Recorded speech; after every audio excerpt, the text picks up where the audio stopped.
రాష్ట్ర వ్యాప్తంగా ప్రజలంతా ఆరోగ్యంగా ఉండాలనే సంకల్పంతో రాష్ట్ర ముఖ్యమంత్రి వైఎస్ జగన్మోహన్ రెడ్డి అత్యంత ప్రతిష్టాత్మకంగా ఆడుదామాంధ్ర కార్యక్రమాన్ని నిర్వహించడం జరుగుతోందని వైఎస్ఆర్సీపీ చీఫ్ విప్ పార్లమెంటు సభ్యులు మార్గాని భరత్రామ్ అన్నారు. సోమవారం స్థానిక వై జంక్షన్ వద్ద ఆడుదాం ఆంధ్ర కార్యక్రమాన్ని MP Bharatram, incharge joint collector, municipal commissioner K Dinesh Kumar ప్రారంభించారు. ఎంతో అట్టహాసంగా వై జంక్షన్ నుంచి లాలాచెరువు వరకు 5K రన్ను జెండా ఊపి ప్రారంభించారు.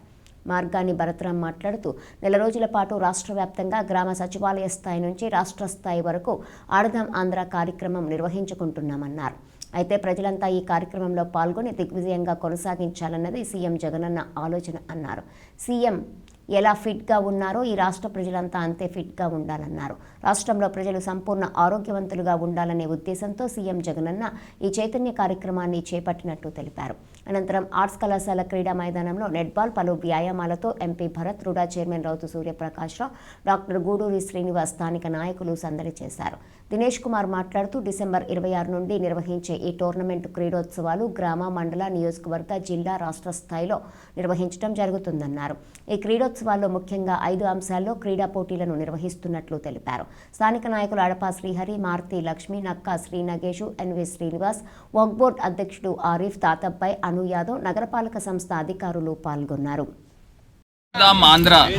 ఆంధ్రప్రదేశ్ వ్యాప్తంగా యువత ఒకటే కాకుండా యువత నుంచి పెద్దల దాకా అందరూ కూడా ఆరోగ్యంగా ఉండాలి అనే ఒక ముఖ్య ఉద్దేశంతో ఇవాళ వై జంక్షన్ దగ్గర నుంచి, రాజమండ్రి వై జంక్షన్ దగ్గర నుంచి ఆర్ట్స్ కాలేజ్ దాకా రన్ చేస్తూ ఇక్కడ సరదాగా అందరం కూడా వాలీబాల్ ఆడుతూ, ఇటు కమిషనర్ గారు కానీ, లేకపోతే రూడా చైర్మన్ గారు కానీ, YSR Congress party city president గారు కానీ, మేమందరం కూడా కార్యకర్తలు, నాయకులు, అదేవిధంగా ప్రజలతో మమేకమవుతూ ఈ కార్యక్రమాన్ని మరింత చైతన్యపరిచే విధంగా, ప్రత్యేకించి ఎక్సర్సైజ్ అనేది చాలా ఇంపార్టెంట్. ప్రతి ఒక్క మనిషికి ఎప్పుడైతే మనం ఆరోగ్యంగా ఉంటామో ఏమైనా చేయగలుగుతాం. ఫస్ట్ ప్రిఫరెన్స్ అందరూ కూడా హెల్త్కి ఇవ్వాలనే ముఖ్య ఉద్దేశంతో ఈరోజు ఈ కార్యక్రమాన్ని తలపెట్టడం జరిగింది ఆంధ్రప్రదేశ్ వ్యాప్తంగా.